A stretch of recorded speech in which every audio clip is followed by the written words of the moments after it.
Isinusulong ng isang grupo ang baby wearing sa Pilipinas. Ito ay para magampanan ng mga ina ang pag-aalaga sa kanilang mga anak at ang tungkulin sa bahay. Narito ang report.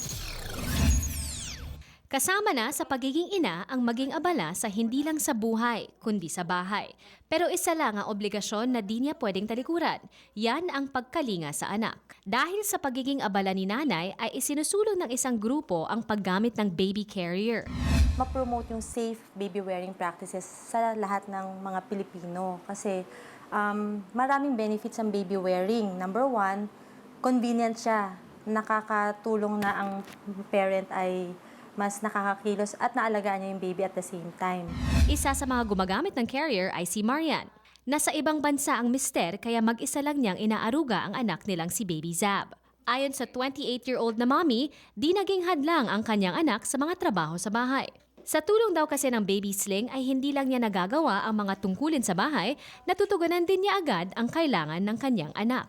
Because of baby wearing, nakakagawa ko ng mga household chores and hands-free ka kasi. So, while carrying your baby at the same time, you can do something else with your hands.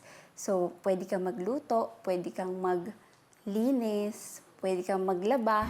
Hindi na rin niya kailangan ang yaya at nakakasama pa ang anak. Sa ngayon, balak ni Marian na magtrabaho online kaya malaking tulong pa rin sa kanya ang baby carrier.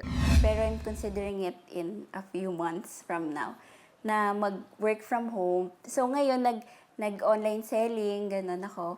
So kahit even during meet mo yung customer, so kasama ko yung baby ko, naka-wear siya.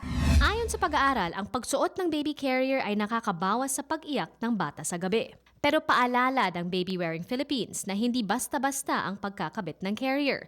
Meron itong safety tips code na TICS. Kailangan ang sling ay mahigpit.